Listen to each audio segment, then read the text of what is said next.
Hey everyone, so I'm here at the IAA Transportation Trade Show here in Hanover. And one of the segments, one of the areas that still hasn't transitioned to natural refrigerants, like say commercial refrigeration, or we're seeing in commercial heat pumps more and more trends towards natural refrigerants, is transport refrigeration. It's one of those, it's actually a huge sector with a huge impact, but we're still in the early days of that transition to natural refrigerants. And so I was here to kind of like explore and see if there are any players, manufacturers that have solutions commercially available today. The good news is there are. And the one that you need to pay attention to is this company, Ecooltec. And Jurgen is the guy behind the technology that he's going to explain a little bit about. What makes this unique, and what are the benefits besides it being, using two different natural refrigerants that we're going to learn about in a second. So yeah, this is for me quite exciting because I see this as a real opportunity to help move the industry in the right direction. And it's great to have innovators like Ecooltec deliver on those goods. Yep, Mark, and I'm really happy that you made it to the IIA, even if we know each other since many years. Yeah, many years. Yeah. So we are going to produce a little video on how we use natural refrigerants in transport, and we hope for many clicks. So let me show what we got. So, Jurgen, tell us a little bit what we're seeing here. So this is a typical truck. Yeah, this is my driving laboratory, really. So here we have bought an old truck and we converted it to a truck working with natural refrigerants. Okay. What we basically did is we had the unit sitting up there. That's the outdoor unit right there. It's the outdoor unit. The blue thing. The blue thing up there, yes. Yeah, okay. And by the way, it's running at the moment, and the noise you hear is more from the show and not so much from the unit itself. Okay. And we have used hydrocarbons, propylene in this case, so 1270. R1270.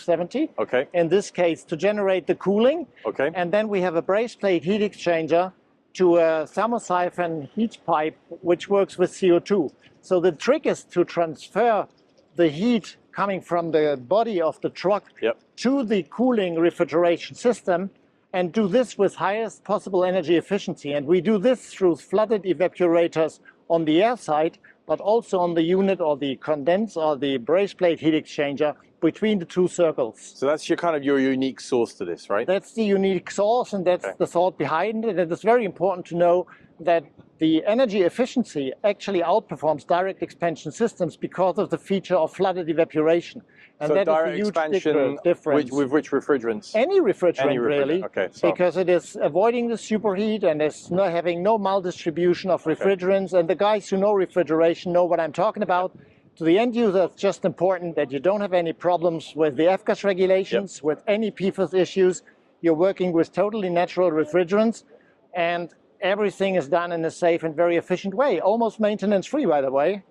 Okay, so I mean, with the PFAS regulations and the F-gas regulation on transport refrigeration coming over the next few years, this is really going to help position Ecooltec in a growing market that's about to go through massive change. Yeah, definitely. Because they're going to have to switch to different refrigerants. Yeah, and you're well positioned to that, right? Yeah, we're very well positioned. We are ahead of the competition, and we are well observed by any friends in this business. Oh, yeah. And I'm happy to use this to write a little bit of refrigeration history in the segment of transport. Absolutely. All right, so now we're going to go and see an inside. Yeah, all right. So what you see here again is the outside unit that generates the cooling. We have two trucks on the show. Two trucks, and we're going to see the one here in the back, right? Yeah, this is a rigid truck, as we call it. Okay. And the rigid truck has two temperature segments, so it's cooling and freezing. And we have both temperatures, like -30 and 0 typically. -30 Celsius. -30 Celsius and 0 Celsius, typically for cooling and freezing. Okay. The same in the big one, by the way. Okay. And this is a car that goes to the customer right after the show. It's one of the couple he ordered, well, actually a few. And we can just go inside because the freezing compartment is at -30. I can show you some cold air falling out if you want. Okay. And the interesting thing for the customer is that the system is maintenance-free, as it is as a normal fridge with a very low charge hermetic, and has no real need to be looked after. And last time at the IAA, by the way, we introduced the technology. And this time, 2 years later, we have quite a lot of units out in the field at Yep. different customers Yep. in the UK as well, but also mainly in Across Germany. Europe. Okay. And they have now gone through the first testings, and they're really happy to go and buy a bigger batch of machines. So that's Great. what we're looking for, and this is also why we're here this year. Great to hear. Here are the two temperatures. So the one compartment is off, and the other compartment is on at the -30, as I just said. -30. That's proof. Yeah. Okay. And then this is the other compartment, but we'll go in a second. But what is important as well is that we designed the system as an hermetic system, so like a fridge at home that only needs electrons. In this particular car here, we have a traditional diesel engine, but we use our own alternator to make sure that we get the electrons to run the system and to operate the cooling and the compressor.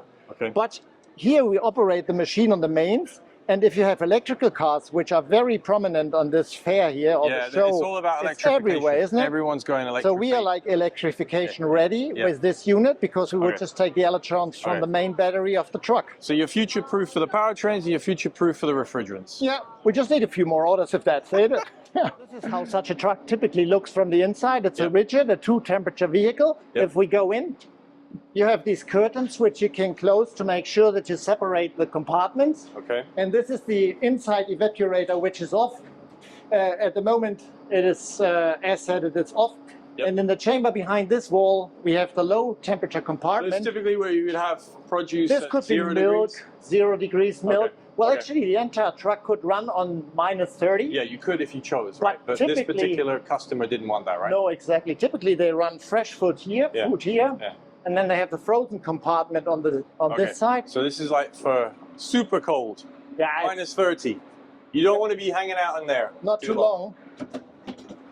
And this is running right now. It is running right now, and what you hear now is mostly the noise of the fan. Okay. And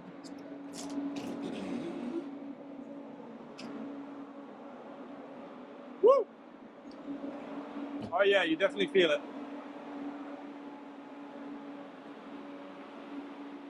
so that's then the evaporator, which is now operating at -30, cooling this compartment. And you could move this wall back and forth to adjust the size to what you need. Okay. Well, that's pretty much about it. All right. Let's step over here. Whoops, sorry. So this is again the driving laboratory. Yeah, that's the other truck. That's basically where it all started. And then with the positioning of the machine up there, it always gets the fresh air from condensing, which is also ideal for a refrigeration system.